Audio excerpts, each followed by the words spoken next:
May I come in? Sir? Yes, please. Good morning, sir. Good afternoon, sir. Good afternoon, ma'am. All right. Okay. So Devesh is from Kamrup Metropolitan in Assam, Yes, sir. and you have done BTech BE in Mechanical Engineering. Yes, sir. It was integrated. Integrated course. Integrated. All right. And after that, you have worked for IT firm Price Waterhouse Coopers as associate consultant. Yes, sir. All right. Can you describe your job over there? What were your duties and responsibilities? Sure, sir. I'd just like to clarify that I'm still working All right. and right now in the position of senior associate. All right. So basically, my domain of work is data analytics, and our team delivers projects related to data analytics. So I'd like to describe my current project. So basically, this current project is related to a client from US. So basically, they are basically transforming their HR system from a legacy system, which was very disintegrated, into a new integrated platform. So we are helping with the transformation regarding the migration of the legacy data and then the management of the forthcoming data. So we are building the entire data system basically for them. So, as far as your job is related to data analytics and data science, one more term is there, data science. Yes, sir. Both are same or there's a difference? Data science would be a broader term basically. So data science is basically the understanding of broad patterns of data and using it to observe, to mimic human behavior and understand patterns and try to get benefits out of those patterns. So, how would you utilize your knowledge in preventing data theft related issues? Yes, there are a few things that we can do. One is that we can minimize the risk. That would be basically taking into consideration only the data that we need, so that the domain of data relates to only the work-related aspect. Mm-hmm. Secondly, is we can strengthen our systems through firewalls. Some best practices like changing passwords at a regular interval. These things can be deployed at a very ground level. Okay. As you are saying that we will try to install firewall and other, technology related steps will be taken. But again, there is a problem related to VPN, dark web. Most of the time, we are not able to identify who the people are who are causing the problems to the existing mechanism. So how would you deal that kind of situation where we are not able to find out that who is creating this kind of meanness or who is the real perpetrators behind the walls? So that is in fact a very common challenge. All our data systems are under constant threats and constant security breach attempts from different parties. So for that, we can one strategy that companies they deploy is that they limit the access to very selective IP addresses, so that only those who want to, those who are allowed, they can access the data. So that is one strategy that I'm aware of as of now. There are different other strategies also, sir. For example, this firewall method is also one strategy that firms have been using. And these are the one that I can currently recall of. So you are from Kamrup. Yes, sir. Can you tell me some of the most alarming issues of Kamrup Metropolitan? A very recurring issue regarding Kamrup Metropolitan is urban flash floods. This is an issue that has been repeatedly happening a lot of times and has been troubling a lot of people. So that's one. Second is related to pollution. So both air and water pollution have been very rampant in Kamrup Metropolitan. To the fact that the AIQ often people assume that Northeast has very good air quality, but we often get to see 300 AQIs in winters. Even right now, if I'm not wrong, it is around 250. So that is another issue. Third is illegal encroachment of wetlands is one more. Traffic related issues, wherein traffic congestion is one part of it, and another is rash driving accidents. This has been happening a lot. One more issue that I can recall of is drinking potable water scarcity.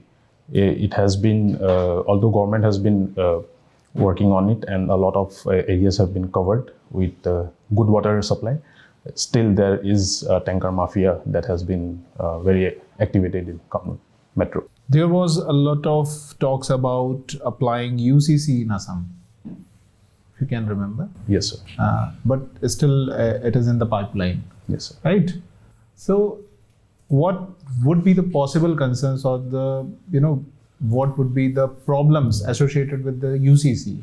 Why it is in still pipeline? Why it cannot be deployed in Assam, where already we have seen the CAA and RC related issues?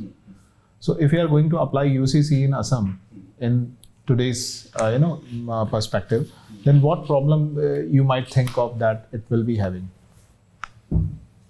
So number one is that a consensus is very difficult to arrive at in Assam, especially because of the fact that we have more than 50 recognized tribes and groups that has been recognized by the government of Assam, more than 50. Can you name some? Yes, sir. Boro is the largest tribe. We have the Missing tribe, which is the second largest. There is Rangma tribe. Then we have Singpo tribe. Then there is... Okay, that's all. Tell me, what were you telling? Consensus arrival is a very difficult issue, wherein, again, we have this perception of cultural threat is always there because of illegal immigration. So because of that, unification of all the personnel laws is again going to be very difficult. So this is the most broadest reason that I can think of. Another issue is that the migrants are not causing the problem? The minority population over there? Minorities are also opposed to it, but indigenous tribes have been also not very welcoming to the UCC agenda. So the name you have mentioned, they are indigenous tribe? Yes, sir. What is indigenous tribe, by the way? Who the people in the tribal community are known as indigenous tribe? Is there any PVTG in Assam? So as far as I'm aware, in Assam we don't have any PVTGs. Okay, and who are indigenous? I'm not exactly sure of what the definition for indigenous would be, but it would pertain to some groups who have been living in that particular land for centuries, sir. So these, for example, Boros, they have been living in the lower Assam plains for more than 5,000 years. So as far as the internal border skirmishes are concerned, most of the time we find that Assam, Mizoram border disputes are going on. Do you agree? Yes, sir. So how we can solve this problem, apart from that Assam is already facing certain issues related to migration, law and order, right? And apart from that, CAA, NRC, a lot of issues are there. So in this scenario, how will we be able to tackle the border skirmishes or the border related problems? Internal border related troubles in Assam has been very, very recurring theme. Give me 2 concrete steps only to curb such kind of menace. So one would be to get clarity on the physical demarcation. There are different laws because of which confusion arises, and hence the claims. And internal confidence building measures, direct talks between the heads of the states and the police forces as well. That could definitely dissolve a lot of tension, sir. All right. Thanks. Thanks. Assam और मिजोरम मेघालय के बीच में कुछ सीमा विवाद है ना, border dispute है। हाँ sir. तो वो क्या है? असम और मिजोरम के बीच में एक बायरेंगेटा करके जगह है, तो वहाँ पे बेसिकली क्लेम्स अलग अलग हैं। मिजोरम कुछ प्लेन एरियाज़ को क्लेम करती है, असम बोलती है कि वो जगह हमारी है, तो इसके वजह से वो डिफरेंसेस है। और मेघालय में कुछ villages related around if I am not wrong around 120-130 villages लेके मतलब क्लेम्स है, अलग अलग क्लेम्स है दोनों पर। तो उसमें जो गिव एंड टेक है वो क्या एक स्थायी समाधान हो सकता है और कैसे हो सकता है? हाँ सर, इनफैक्ट मेघालय के साथ एक रिसेंटली एक वो साइन हुआ था जिसमें कुछ विलेजेस असम ने वो किया और कुछ विलेजेस मेघालय ने लिया। ऐसे करके टेंशन डिसॉल्व हुआ है, पर अभी भी बाकी हैं विलेजेस के क्लेम्स। एक्ट ईस्ट पॉलिसी में जो असम को गेटवे माना जाता है, जी सर। थाईलैंड और म्यांमार में अगर कनेक्टिविटी को अगर कर दिया जाए बढ़िया से, तो असम के लिए कैसे वो अर्थव्यवस्था को बढ़ाने के लिए कैसे मतलब बूम करेगा वो? अगर हम एस्टेब्लिश कर सकते हैं connectivity between Assam, Meghalaya to Thailand, हम लोग का इकोनॉमिक जो बहुत बड़ा एडवांटेजेस आ जाएंगे। अभी हम लोग का it's kind of land locked and हम लोग का एक्सपोर्ट पोटेंशियल बहुत कम है, जिसकी वजह से एक्सपोर्ट हमारे पास अच्छे अच्छे प्रोडक्ट्स, हैंडीक्राफ्ट्स, हैंडलूम इंडस्ट्रीज सफ़र करते हैं। इनको मार्केट नहीं मिल पाता है, इनका कॉम्पिटिटिवनेस गिर जाता है। अगर हम कनेक्टिविटी एस्टेब्लिश कर पाते हैं तो हमारे इंडिजिनियस प्रोडक्ट्स को अच्छा मार्केट और अच्छा प्राइस मिल पाएगा। इसके लिए भारत सरकार कुछ कर रही है, कुछ प्रोग्राम वगैरह? जी सर, IMT हाईवे हम लोग बना रहे हैं, India Myanmar Thailand trilateral highway. उसका around 70% is complete as of now. उसमें मतलब बनाने में क्या चुनौतियाँ आ रही हैं? सर, म्यांमार इंस्टेबिलिटी की वजह से अभी थोड़े प्रॉब्लम्स आ रहे हैं। थाईलैंड वाला पार्ट भी कंप्लीट हो चुका है, इंडिया वाला पार्ट भी ऑलमोस्ट कंप्लीट हो चुका है। तो असम में एक है ना देंग पटकई, देंग पटकाई सर। उससे वहाँ पे एक तो कोयला मतलब कोल माइनिंग होता है, ठीक, और उसे पूर्वोत्तर का अमेजन भी कहा जाता है। तो मतलब आपके हिसाब से किसको प्राथमिकता देंगे? जंगल को मतलब ऐसे ही रहने देंगे, या कि कोल माइनिंग, जिससे कि अर्थव्यवस्था, अगर कोल माइनिंग नहीं होगा तो अर्थव्यवस्था थोड़ा डाउन होगा, तो आप किसको प्राथमिकता देंगे? सर, मैं तो चाहूँगा कि एनवायरनमेंट को प्राथमिकता दिया जाए और जो इलीगल माइनिंग हो रहा है उसको बंद किया जाए सर। उसका कुछ सोल्यूशन, मतलब जंगल भी, मतलब फॉरेस्ट भी रह जाए और एक उस पर भी ना असर पड़े। किसी स्टेट वगैरह से इसका एग्जांपल, मतलब कुछ उदाहरण ले सकते हैं, जैसे झारखंड हुए या फिर? जी सर, हम ओपन कास्ट माइनिंग अवॉइड कर सकते हैं, एक तो उससे हमारे फॉरेस्ट बच सकते हैं। टनल माइनिंग होगा, उसको अच्छे से हम लोग अगर फिलअप करते हैं, उसको ऐसे ही ना छोड़ दें, तो उससे भी हमारे फॉरेस्ट काफ़ी बचे हुए रहेंगे सर। और फिलहाल हम लोग टेक्नोलॉजी का भी यूज़ करके उसको मैप कर सकते हैं कि कहाँ पे गलत हो रहा है, कहाँ पे इलीगली हो रहा है, थ्रू सैटेलाइट मैपिंग एंड उससे। असम का जो चाय उद्योग है, जी सर। एक समय में वो बहुत फेमस था, अभी जैसे उसका जगह ले रहा है श्रीलंका वगैरह। जी सर। तो उसके हम स्मार्ट टी प्लांटेशन या उसके ब्रांडिंग्स के थ्रू हम उसको मतलब बढ़ा सकते हैं, या कैसे बढ़ा सकते हैं? जी सर, असम का टी ऑलमोस्ट 55% कंट्रीब्यूट करता है इंडिया का टोटल प्रोड्यूस में, और ग्लोबली भी काफ़ी एक्लेम्ड है, पर रिसेंटली बहुत इश्यूज आ रहे हैं सर। तो एक स्ट्रेटेजी ये है कि हम ब्रांडिंग पे थोड़ा फोकस कर सकते हैं।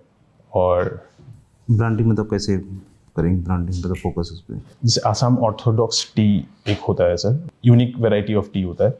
उसमें टी लीव्स की इंटीग्रिटी को मेंटेन किया जाता है और वो बहुत कम जगह में पाया जाता है, मतलब प्रोड्यूस होता है। तो उसको हम लोग पॉपुलराइज कर सकते हैं थ्रू सोशल मीडिया, थ्रू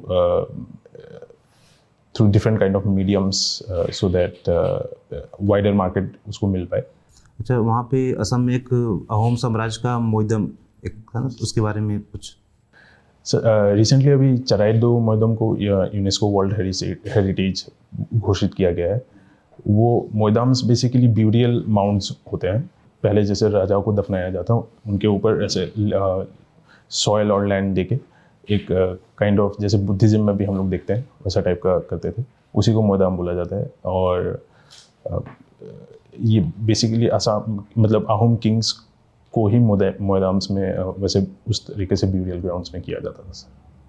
अच्छा, अभी इसे एक वर्ल्ड में एक वो चल रहा है कि US को लेके कि इसकी जगह अभी ग्लोबल लीडर मतलब कौन बन सकता है, किसकी संभावनाएं ज़्यादा हैं, तो इस पर क्या विचार हैं? मतलब US की जगह कौन ले सकता है? अभी भारत ले सकता है, क्यों नहीं ले सकता है? जब मैं तो चाहूँगा भारत ही ले। मतलब उसके सामने क्या क्या चुनौतियाँ हैं? चुनौतियाँ सर, मैं तो बोलूँगा कि हम लोग का इंटरनल चुनौतियाँ थोड़ा ज़्यादा है, बिकॉज इंपोर्ट डिपेंडेंसी हम लोग का, जैसे एनर्जी सिक्योरिटी हमें अभी हासिल करना है, डिफेंस सिक्योरिटी भी हमें हासिल करना है, और सोशो इकोनॉमिक पैरामीटर्स में भी हमें फोकस करना पड़ेगा। तो अगर ये सब हम स्ट्रॉन्ग करते हैं तो definitely we can challenge US as. अच्छा, अफगानिस्तान जो वहाँ पे तालिबान आया है जब से, तो भारत तो डायरेक्ट तो उससे कोई संबंध तो रख नहीं रहा है, पर वो बैकडोर से उससे बातचीत कर रहा है, तो क्या इसकी मतलब कोई मजबूरी है या फिर उसका कोई अलग मतलब कुछ मोटो है? सर अफगानिस्तान हमारा एक नेबरिंग टेरिटरी है सर, लैंड बॉर्डर्स है हमारे, although border is currently under Pakistan illegal occupation, but एक नेबर होने के तहत हमारा ये फ़र्ज़ बनता है कि हम वहाँ पे जो भी रेजीम है उनके साथ मिनिमम कांटेक्ट मेंटेन करके रखें। प्लस अफ़गानिस्तान के साथ हमारे रिश्ते इम्पॉर्टेंट होना इसलिए भी ज़रूरी है क्योंकि वो रीजनल स्टेबिलिटी को बहुत ज़्यादा इन्फ्लुएंस कर सकता है। प्लस ये भी इंश्योर करेगा कि वहाँ पे जो मिलिटेंट ग्रुप्स है या फिर टेररिस्ट ग्रुप्स हैं वो इंडिया के अगेंस्ट काम ना करे बेसिकली। तो डायरेक्ट मतलब बातचीत क्यों नहीं कर रहे हैं? क्या मतलब चुनौतियाँ, मतलब क्या दिक्कत आ रही है डायरेक्ट में? मोर और लेस तालिबान का एक बहुत ही टेररिस्ट रिलेटेड परसेप्शन रहा है और है, मतलब काफ़ी हद तक उन्होंने वैसा हिस्ट्री रहा भी है। तो और करेंटली उनका जो रेजीम है वो भी बहुत ही बेसिकली हम जैसे देख रहे हैं कि वुमेंस के अगेंस्ट में है। थोड़ा टाइम हो गया, उन्होंने वुमेंस एजुकेशन कम्प्लीटली बैन कर दिया, तो ये सब के तहत हम डायरेक्टली उनसे करना एक अच्छा आइडिया नहीं समझ रहे हैं सर। ट्रम्प जो है ग्रीनलैंड पे ज़्यादा इंटरेस्ट दिखा रहे हैं, तो उसमें उनका मतलब क्या, क्यों दिखा रहे हैं सर, उसके बारे में कुछ? सर ट्रम्प बेसिकली उनको वो यूनिलेटरली क्लेम कर रहे हैं कि ग्रीनलैंड उनका है और उनको वो चाहिए बेसिकली दो चीज़ों के लिए। एक तो स्ट्रेटेजिकली बोल रहे हैं कि वो बहुत इंपॉर्टेंट है फुल आर्टिक को बचाने के लिए from the influence of Russia and China, and पर ये सेकेंडली बोला जा रहा है कि वो ऑल्दो उन्होंने ओपनली क्लेम नहीं किया है, पर ये बोला जा रहा है कि वहाँ के वास्ट रिसोर्सेज जैसे कि ऑयल एंड नेचुरल गैस और बहुत सारे रेयर अर्थ मिनरल्स जो है वहाँ पे पाए जाते हैं, इसलिए यूएस उसको क्लेम कर रहा है। ठीक। नरेश मुझे ये बताइए, you are already working in पीडब्ल्यूसी, मतलब क्यों आना चाह रहे हैं फिर, मतलब पीडब्ल्यूसी को छोड़ करके आप इस नौकरी में फिर? सर एक ही इंटेंट है सर, मैं अपने स्टेट और देश के लिए कुछ करना चाहता हूँ, बेस्ट करना चाहता हूँ। और कुछ मोटो है आपका? सर फिलहाल तो यही आता है। मैं यही बताइए, असम में जो सब कैटेगराइजेशन ऑफ ओबीसी है उस पर कुछ आपका राय है इसमें? सर सब कैटेगराइजेशन ऑफ ओबीसी असम में अभी तक as per my knowledge sir नहीं इम्प्लीमेंट, अभी तक कुछ नहीं हुआ है उस पर मुझे इसके बारे में थोड़ा विस्तार में देखना पड़ेगा सर। ये बताइए, what are the major economic challenges facing Assam today right now? Sir most important challenge which is also an environmental challenge is flood. 40% area is prone to flood. How should Assam deal with the flood and erosion?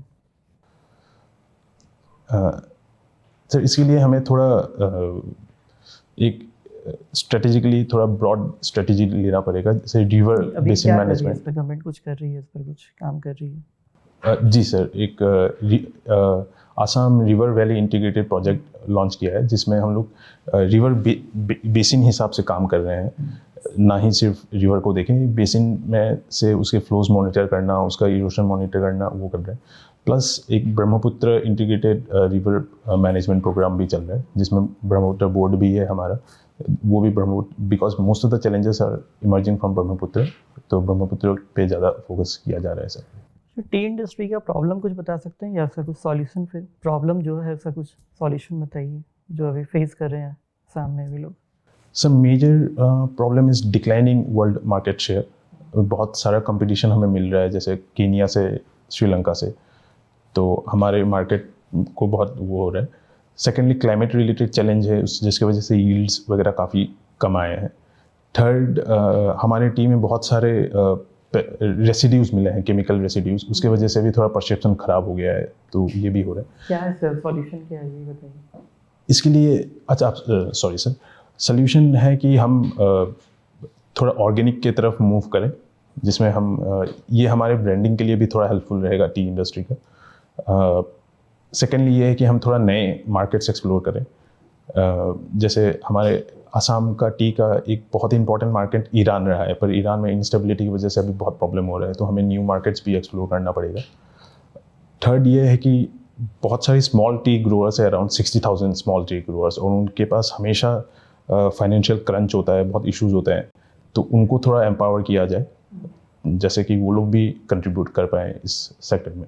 Act east policy के बारे में कुछ बताइए, असम का क्या उसमें role रहा है? सो एक्ट ईस्ट पॉलिसी बेसिकली पहले लुक ईस्ट में हम लोग थोड़ा इकोनॉमिकली ज़्यादा फोकस थे। एक्ट ईस्ट में हम लोग स्ट्रेटेजिकली भी देख रहे हैं, और स्ट्रेटेजिकली जैसे इंडो पैसिफिक की तरफ एशियन कंट्रीज़ के क्लोज कांटेक्ट और पीपल टू पीपल कांटेक्ट पे भी हम वो कर रहे हैं।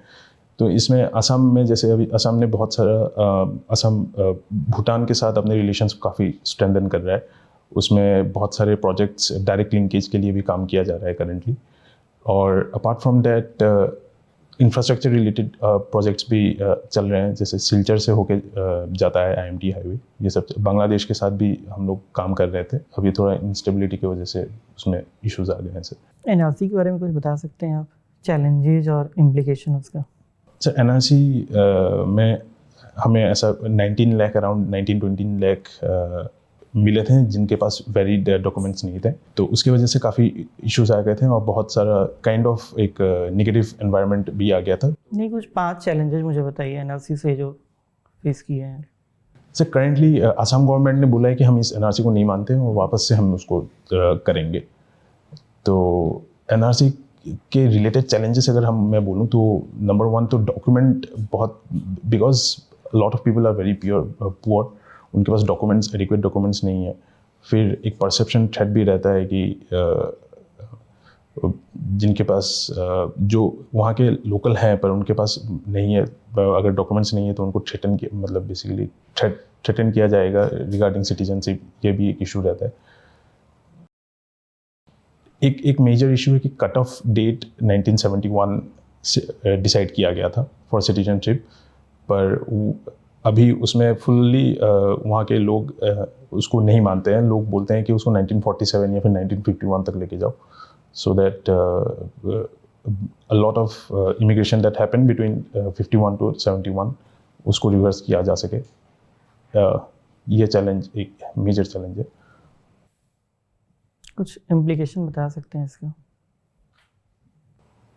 Regional instability is definitely one of the एक बहुत बड़ा जैसे हमने देखा कि एडवांटेज आसाम होने वाला था 2020 में, उसमें जापान के PMB उस टाइम के आने वाले थे, पर NRC रिलेटेड इंस्टेबिलिटी की वजह से उसको कैंसिल किया गया, और उसकी वजह से इन्वेस्टमेंट्स भी हमारे जो आने वाले थे उसको डिस्टर्ब हुआ।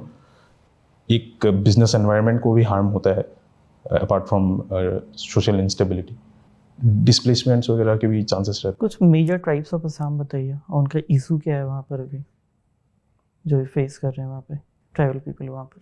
जी सर, सर बोरो ट्राइब जो सबसे बड़े ट्राइब हैं, उनका रिसेंटली एक एथनिक क्लैश हो रहा था टी ट्राइब्स के साथ, तो वो एक बहुत बड़ा चैलेंज है कि ethnic clashes between the local communities, local tribes, that is one of the big challenge.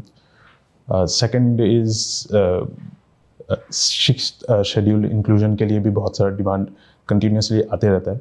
हमारे 3 ऑटोनोमस काउंसिल्स ऑलरेडी है, पर जैसे एक सोनवाल ट्राइब है, वो लोग भी, और उसको बेसिकली जितने ट्राइब्स हैं वो अपने लिए 6 शेड्यूल का डिमांड करते हैं, तो ये फ्रेगमेंटेशन का भी एक चैलेंज रहता है सर। और हेल्थ इंडिकेटर्स जो हैं वो बहुत अच्छे नहीं है थोड़े, जैसे MMR आसाम का वन ऑफ द हाईएस्ट है। इसमें भी हम अगर देखें कि STs जो ट्राइब्स हैं उनके MMR स्पेशली ज़्यादा होते हैं, ये एक बड़ा चैलेंज है। सर अनएम्प्लॉयमेंट और इकोनॉमिक चैलेंजेस भी हैं सर। स्किल जो है, skill levels are not adequate to match the current demands of this market. Agricultural dependency है sir, 85% of the people are dependent on agriculture, जिसमें हम अगर ट्राइबल्स को देखें उनका और ज़्यादा होता है। ठीक मैम। आपने अभी जो असम में मिशन वसुंधरा का प्रोजेक्ट सुना है? जी मैम। क्या है वो? मिशन वसुंधरा वाज ये प्रोजेक्ट लॉन्च किया गया था कि जितने लैंड रिकॉर्ड्स है उसको डिजिटाइज किया जाए, और लैंड रिलेटेड डिस्प्यूट्स हैं उसको हम डिजिटली सॉल्व करें, और जितने भी लैंड रिकॉर्ड्स वगैरह हैं उसको हम लोग एक डिजिटल मीडियम के थ्रू मतलब लोगों को उसमें आपका जो वर्क एक्सपीरियंस है एज ए IT कंसल्टेंट, तो आप उसको कैसे यूज कर सकते हैं इस प्रोजेक्ट में, अपने वर्क एक्सपीरियंस को? मैम इसको एक ब्रॉड टर्म में मैं बोलना चाहूँ तो इसको मैं अपना एक्सपीरियंस यूज़ करूँगा डेटा ड्रिवन डिसीजन मेकिंग के लिए। अभी बहुत सारा डिसीजन मेकिंग एडहॉक तरीके से जो होता है उसको रिप्लेस करके डेटा ड्रिवन उसमें मैं लाने का कोशिश कर सकता हूँ मैम। और मैनेजमेंट ऑफ डेटा उससे हम क्या क्या लैकिंग एरियाज़ है, कहाँ पे हम फोकस कर सकते हैं, ऐसा कुछ मैं करना चाहूँगा। उल्फा पीस अकॉर्ड का सुना है आपने? जी मैम। क्या है ये अकॉर्ड 2023 में हुआ था। तो बेसिकली दो मेन फैक्शंस ऑफ उल्फा है, एक औरोबिंदर राजकुआ, एक पोरस बुरवा। तो औरोबिंदर राजकुआ they were the pro talks faction. उन्होंने एक डील साइन हुआ था असम गवर्नमेंट और औरोबिंदर राजकुआ और इंडियन गवर्नमेंट के साथ। उन्होंने आर्म्स गिव अप कर दिया। सो और they demanded the full implementation of the Assam Accord. But right now, Polis Burwa faction, they are not aligned with the talks, and Ulfa is again there are movements being noticed among Ulfa for. Internal जो security Assam की वो effect हो रही है कैसे? Ma'am अभी जैसे हम देख रहे हैं कि जो दो मेन कंट्रीज़ है, म्यांमार और बांग्लादेश, दोनों में इंस्टेबिलिटी है। और इसमें एक जो भी मिलिटेंट ग्रुप्स थे वो उनको एक अपॉर्चुनिटी मिल रहा है कि वो रीबैंड करके अपने एजेंडास को आगे कर पाए। तो ये एक थ्रेट अभी थोड़ा सा आ रहा है मिलिटेंसी से। जो आर्टिफिशियल फ्लड है जी मैम, वो जो गुवाहाटी को स्मार्ट सिटी बनाने में कैसे बाधित कर रहा है? मैम फ्लड की वजह से पूरा जो डेली लाइफ है वो हॉल्ट हो जाता है। तो स्मार्ट सिटी तो अफेक्ट कर ही रहा है, उससे पहले ही मतलब हम लोग जो डे टू डे एक्टिविटी है वही स्टॉप हो जा रहा है मैम। पर स्मार्ट सिटी के एज इन लाइक जो हमने इंफ्रास्ट्रक्चर जो बनाया है, जैसे रोड डेवलपमेंट किया है या फिर पब्लिक ट्रांसपोर्ट में जो काम किया है, उस पे हमको लॉसेस मिल रहे हैं। बिकॉज ऑफ फ्लड्स क्या होता है कि कई बार इलेक्ट्रिसिटी का वो लीकेज हो जाता है, उसकी वजह से भी डेथ्स हो जाते हैं। तो ये सब इश्यूज है। आप मुझे बताएं जो फ्लड फोरकास्टिंग में जो स्टैटिक्स का क्या यूज हो सकता है? आपने MSc की है। हम लोग ये पैटर्न ऑब्जर्व करके बेटर प्रिपेयर कर सकते हैं। उसके वॉल्यूम्स, उसका इंटेंसिटी हम लोग अंडरस्टैंड करके किस टाइम पे डिसिल्टिंग करना है, किस लेवल पे हमें ड्रेनेज सिस्टम्स को इंटीग्रेट करना है, बनाना है, ये सब में हम लोग उसको यूज़ कर सकते हैं मैम। जी I would like to ask one more question. जी If you are going to deport the Bangladeshi people, according to which act or what is the legal backup to deport any citizen to his native country, and who are the party concerned? The state is concerned or the Home Department is concerned? Who is concerned? I'm not very aware about it in much detail, but one thing I know is that we have Assam Immigration Deportation Act, which was enacted way back in 1947 or 19. Okay, so your formal interview is over. Thank you.